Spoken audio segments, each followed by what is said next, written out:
গগৈৰ ৰাজনীতিত পানী ঘোলা কৰা অখিল গগৈৰ মহাবিস্ফোৰণ অখিল গগৈ উল্লেখ কৰিছে জুবিন গাৰ্গক হেনো ছিংগাপুৰলৈ মাতি নি হত্যা কৰা হৈছিল জুবিন গাৰ্গক নিৰাপত্তা নিদি হত্যা কৰা হৈছিল বিস্ফোৰক মন্তব্য কৰিছে অখিল গগৈ জনাইছে এই মুহূৰ্তত আটাইতকৈ ডাঙৰ খবৰ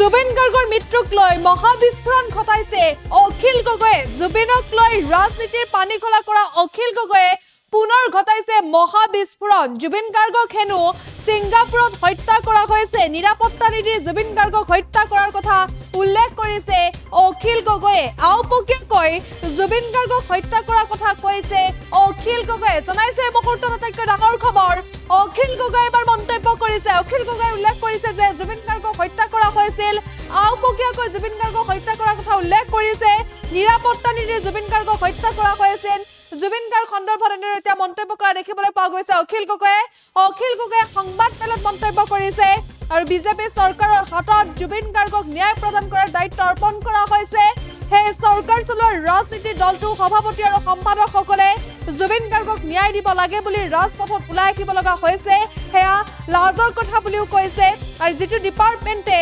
ছিংগাপুৰত গৈ নৰ্থ ইষ্ট ফেষ্টিভেল পাতিছিল সেই ডিপাৰ্টমেণ্টৰ মন্ত্ৰীজনক অৰ্থাৎ পবিত্ৰ মাৰ্ঘাৰিটাৰ কথা উল্লেখ কৰিছে আওপকীয়াকৈ পবিত্ৰ মাৰ্ঘাৰিটাক দোষাৰোপ কৰিছে পবিত্ৰ মাৰ্ঘাৰিটাই মাতিনি হত্যা কৰাৰ কথা উল্লেখ কৰিছে অভিযোগ উত্থাপন কৰিছে অখিল গগৈয়ে কৈছে বৈদেশিক পৰিক্ৰমা বিভাগে নিৰাপত্তা নিদিয়াৰ কথা উল্লেখ কৰিছে আৰু জুবিন গাৰ্গক লৈ ৰাজনীতিৰ পানী ঘোলা কৰা এগৰাকী অখিল গগৈয়ে পুনৰ মহাবিস্ফোৰণ ঘটাইছে অখিল গগৈয়ে সংবাদ মেলত বহুকেইটা বিস্ফোৰক মন্তব্য কৰিছে জুবিন গাৰ্গ সন্দৰ্ভত ৰাজনীতি কৰিছে কোনে সকলে কেৱল মাত্ৰ কৈছে জুবিন গাৰ্গ সন্দৰ্ভত ৰাজনীতি হৈছে জুবিন গাৰ্গক লৈ ৰাজনীতি কৰিছে এনেদৰে এজনৰ পাছত আনজনকৈ নেতাই দেখিবলৈ পোৱা গৈছে সংবাদ মেল পাতি বিস্ফোৰণ ঘটাইছে এতিয়া প্ৰশ্ন উত্থাপন হৈছে সৰ্বসাধাৰণ ৰাইজে কাক বিশ্বাস কৰিব জুবিন গাৰ্গৰ যে মৃত্যু হেয়া সকলোকে ন্যায় লাগে প্ৰকৃতাৰ্থত কি হৈছিল আমাৰ প্ৰাণৰ শিল্পীগৰাকীৰ লগত যাৰ বাবে আমি কায়িকভাৱে হেৰুৱাব লগা হ'ল পোনপটীয়াকৈ সকলোৱে জানিব বিচাৰিছে তাৰে উত্তৰ লাগে কিন্তু যে ৰাজনীতিৰ পানী ঘোলা কৰা দেখিবলৈ পোৱা গৈছে ৰাজনীতিত এইটোৰ পাছত আনটো কয় যে বিস্ফোৰক মন্তব্য ঘটাইছে অখিল গগৈয়ে উল্লেখ কৰিছে যে জুবিন গাৰ্গক নিৰাপত্তা নিদি জুবিন গাৰ্গক হত্যা কৰা হৈছে বুলি উল্লেখ কৰিছে আওপকীয়াকৈ পবিত্ৰ মাৰ্ঘাৰিটাক জগৰীয়া কৰিছে আৰু উল্লেখ কৰিছে পবিত্ৰ মাৰ্ঘাৰিটাক গ্ৰেপ্তাৰ কৰিব লাগে পবিত্ৰ মাৰ্ঘাৰিটাক গ্ৰেপ্তাৰ কৰাৰ কথা উল্লেখ কৰিছে আৰু বৈদেশিক পৰিক্ৰমা বিভাগে নিৰাপত্তা নিদিয়াৰ কথা উল্লেখ কৰিছে অখিল গগৈ আওপকীয়াকৈ এইবাৰ জুবিন গাৰ্গৰ হত্যা কৰাৰ কথা উল্লেখ কৰিছে আৰু বিজেপি চৰকাৰৰ হাতত জুবিন গাৰ্গৰ ন্যায় প্ৰদান কৰাৰ দায়িত্ব অৰ্পণ কৰা হৈছে আৰু সেই চৰকাৰখনে চলোৱা ৰাজনীতিৰ দলটো সভাপতি আৰু সম্পাদকসকলে জুবিন গাৰ্গৰ ন্যায় দিব পাৰিবনে নাই আৰু ৰাজপথত যে ওলাই আহিব লগা হৈছে সেয়া লাজৰ কথা বুলি উল্লেখ কৰিছে আৰু উল্লেখ কৰিছে যে অখিল গগৈয়ে কৈছে জুবিন গাৰ্গক নিৰাপত্তা প্ৰদান নকৰি হত্যা কৰা হৈছে ছিংগাপুৰত মাতি নি হত্যা কৰা হৈছে বিস্ফোৰক মন্তব্য কৰিছে অখিল গগৈয়ে আমি প্ৰথমে অখিল গগৈৰ মন্তব্য আগবঢ়াইছো দৰ্শকসকলৰ বাবে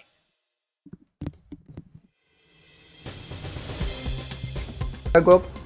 ন্যায় প্ৰদান কৰাৰ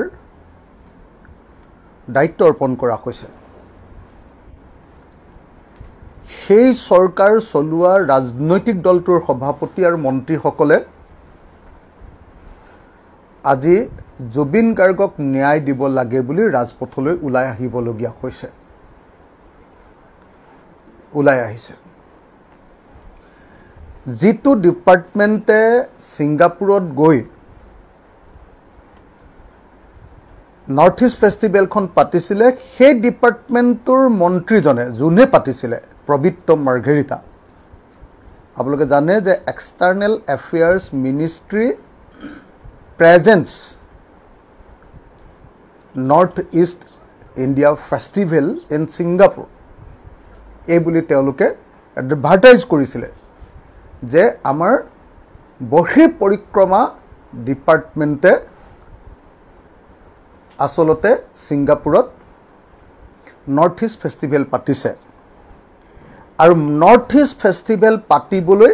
লৈ গৈছে আমাৰ মৰমৰ জুবিন গাৰ্গক আৰু জুবিন গাৰ্গক তেওঁলোকে ষ্টেট গেষ্টটো কৰা নাই নেশ্যনেল গেষ্টটো কৰা নাই আৰু নিৰাপত্তাও প্ৰদান কৰা নাই আৰু তেওঁলোকে জুবিন গাৰ্গক টান মাৰিছে নিৰাপত্তা প্ৰদান নকৰি মাৰিছে মাৰি এতিয়া সেই নিৰাপত্তা প্ৰদান নকৰি যে মাৰিলে সেই নিৰাপত্তা প্ৰদান নকৰা ডিপাৰ্টমেণ্টৰ মন্ত্ৰী প্ৰবীত্ৰ মাৰ্ঘেৰিটা তেওঁ আহি এতিয়া আন্দোলন কৰিছে যে জুবিন গাৰ্গৰ ন্যায় লাগে মইতো ভাবোঁ যে জুবিন গাৰ্গৰ ন্যায় বিচৰা আন্দোলনৰ এটা প্ৰধান দাবী হ'ব লাগে যে প্ৰবীত্ৰ মাৰ্ঘেৰিটাক গ্ৰেপ্তাৰ কৰিব লাগে প্ৰবীত্ৰ মাৰ্ঘেৰিটাৰ ডিপাৰ্টমেণ্টটো প্ৰত্যক্ষ বা পৰোক্ষভাৱে জুবিন গাৰ্গৰ মৃত্যুৰ কাৰণে জগৰীয়া কাৰণ এক্সটাৰ্নেল এফেয়াৰ্ছ মিনিষ্ট্ৰীয়ে নৰ্থ ইষ্ট ফেষ্টিভেল পাতিছিল আৰু সেই এক্সটাৰ্নেল এফেয়াৰ্ছ মিনিষ্টাৰ এজন হ'ল অসমৰ ৰাজ্যিক মন্ত্ৰী প্ৰবীত্ৰ মাৰ্ঘেৰিটা সেই প্ৰবীত্ৰ মাৰ্ঘেৰিটাই আজি যেতিয়া নলবাৰীত ৰাখি ন্যায় দিব লাগে বুলি প্ৰতিবাদ কৰিছে ডাবল ইঞ্জিনৰ চৰকাৰ কেন্দ্ৰটো বিজেপি ৰাজ্যটো বিজেপি তাৰ পাছত মানুহৰ বুজিবলৈ বাকী নাই যে বিজেপি চৰকাৰে জুবিন গাৰ্গৰ ন্যায় কেতিয়াও প্ৰদান নকৰে ৰহস্যজনক মৃত্যুৰ প্ৰকৃত ন্যায় কেতিয়াও প্ৰদান নকৰে এওঁলোকৰ কাৰণে 2026 ৰাজনীতিৰ হাথিয়াৰ হৈ পৰিল জুবিন গাৰ্গ এওঁলোকৰ কাৰণে জুবিন গাৰ্গৰ ন্যায় জুবিন গাৰ্গৰ মৃত্যুৰ ৰহস্য উদ্ধাৰটো গুৰুত্বপূৰ্ণ নহয় এওঁলোকৰ কাৰণে মুখ্যমন্ত্ৰী হিমন্ত বিশ্ব শৰ্মাক উদ্ধাৰ কৰা আৰু 26ৰ নিৰ্বাচনত কেনেকৈ জুবিন গাৰ্গৰ মৃত্যুৰ বিষয়টোক ৰাজনৈতিক ৰূপ দিব পাৰি তাৰ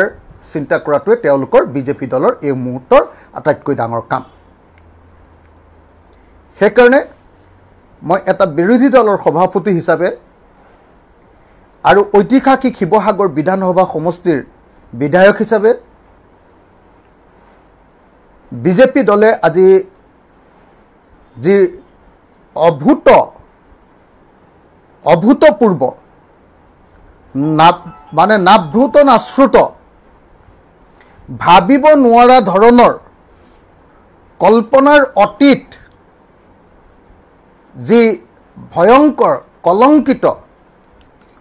লেতেৰা ৰাজনীতি কৰিলে তাৰ কাৰণে মই বিৰোধী দলৰ এজন সভাপতি হিচাপে নিন্দা কৰাই নহয় সমগ্ৰ অসমবাসী ৰাইজক এই বিজেপি দলটোক ঘৃণাৰে উপচাই পেলাবৰ কাৰণে দৰ্শকসকলে নিশ্চয়কৈ শুনিলে অখিল গগৈৰ মন্তব্য অখিল গগৈয়ে আওপকীয়াকৈ জুবিন গাৰ্গক হত্যাৰ কথা উল্লেখ কৰিছে আৰু পবিত্ৰ মাৰ্ঘেৰিটাৰ বিভাগক আওপকীয়াকৈ জুবিন গাৰ্গৰ মৃত্যুৰ বাবে জগৰীয়া সজাইছে অখিল গগৈ আৰু অখিল গগৈ উল্লেখ কৰিছে জুবিন গাৰ্গক নিৰাপত্তা নিদি হত্যা কৰা হ'ল জুবিন গাৰ্গক নিৰাপত্তা প্ৰদান নকৰিলে আৰু তাৰ বাবে জগৰীয়া পবিত্ৰ মাৰ্ঘেৰিটাক গ্ৰেপ্তাৰ কৰিব লাগে বুলিও অখিল গগৈ মন্তব্য কৰিছে অখিল গগৈৰ বিস্ফোৰক মন্তব্য আৰু সংবাদ মেলত অখিল গগৈ বিস্ফোৰক মন্তব্য আগবঢ়াইছে অখিল গগৈ কৈছে আওপকীয়াকৈ জুবিন গাৰ্গক হত্যা কৰাৰ কথা উল্লেখ কৰিছে অখিল গগৈ আৰু বিজেপি চৰকাৰৰ হাতত জুবিন গাৰ্গৰ ন্যায় প্ৰদানৰ দায়িত্ব অৰ্পণ কৰা হৈছে আৰু সেই চৰকাৰখনে ৰাজনীতিৰ দলটো সভাপতি আৰু সম্পাদকসকলে জুবিন গাৰ্গক ন্যায় দিব লাগে বুলি ৰাজপথত ওলাই আহিব লগা হৈছে আৰু যিটো ডিপাৰ্টমেণ্টে জুবিন গাৰ্গক ছিংগাপুৰলৈ লৈ গৈছিল আৰু ছিংগাপুৰত গৈ নৰ্থ ইষ্ট ফেষ্টিভেল পাতিছিল যিটো ডিপাৰ্টমেণ্টে আৰু সেই ডিপাৰ্টমেণ্টৰ মন্ত্ৰীগৰাকীয়ে হৈছে পবিত্ৰ মাৰ্ঘেৰিটাক এক প্ৰকাৰৰ অখিল গগৈয়ে দেখিবলৈ পোৱা গৈছে কটাক্ষ কৰিছে আৰু তেওঁ উল্লেখ কৰিছে বাৰম্বাৰ পবিত্ৰ মাৰ্ঘেৰিটাক গ্ৰেপ্তাৰ কৰিব লাগে আমাৰ প্ৰাণৰ শিল্পী জুবিন গাৰ্গক লগত কোনে ৰাজনীতি কৰি আছে সংবাদ মেল পাতি ইজনৰ পাছত আনজনকৈ নেতাই আজি মন্তব্য কৰি আছে সেই মন্তব্যলৈ কিন্তু এতিয়া তোলপাৰ উঠিছে অসম কিয়নো আমাৰ প্ৰাণৰ শিল্পীগৰাকীৰ লগত কি হৈছিলে প্ৰকৃতাৰ্থত সেইটোহে জানিব বিচাৰিছে ৰাজনীতিৰ মেৰপেচত সোমাব বিচাৰা নাই অসমবাসীয়ে স্পষ্টকৈ এটা কথা উল্লেখ কৰিছে জুবিন গাৰ্গৰ যে মৃত্যু ঘটিছিল সেয়া মৃত্যুৰ উত্তৰ লাগে কি কাৰণত হৈছিল সেয়া উত্তৰ লাগে অসমবাসীয়ে ৰাজনীতি বুজি নাপায় অসমবাসীয়ে এটাই বিচাৰিছে আমাৰ প্ৰাণৰ শিল্পীগৰাকীক ন্যায় দিব লাগে জুবিন গাৰ্গৰ ৰাজনীতিৰ মানুহ নাছিল আৰু জুবিন গাৰ্গকো ন্যায় দিব লাগে বুলি মন্তব্য কৰিছে অসমবাসী আৰু তাৰ সমান্তৰালভাৱে দেখিবলৈ পোৱা গৈছে ৰাজনীতি কোনে কৰিছে এইগৰাকী অখিল গগৈয়ে জুবিনক লৈ ৰাজনীতিৰ পানী ঘোলা কৰা আৰু পুনৰ মহাবিস্ফোৰণ ঘটোৱা দেখিবলৈ পোৱা গৈছে এইগৰাকী অখিল গগৈয়ে জুবিন গাৰ্গ সন্দৰ্ভত বিস্ফোৰক মন্তব্য কৰিছে জুবিন গাৰ্গক ছিংগাপুৰলৈ মাতি নি হত্যা কৰাৰ কথা উল্লেখ কৰিছে পবিত্ৰ মাৰ্ঘাৰিটাক গ্ৰেপ্তাৰ কৰাৰ কথা উল্লেখ কৰিছে জুবিন গাৰ্গ সন্দৰ্ভত বিস্ফোৰক মন্তব্য কৰিছে এবাৰ অখিল গগৈয়ে এইগৰাকী অখিল গগৈয়ে জুবিন গাৰ্গ সন্দৰ্ভত বহু মন্তব্য কৰিছিল জুবিন গাৰ্গক সমালোচনা কৰিছিল আৰু তাৰ পাছত আজি দেখিবলৈ পোৱা গৈছে সংবাদমেলত বিস্ফোৰক মন্তব্য কৰিছে অখিল গগৈয়ে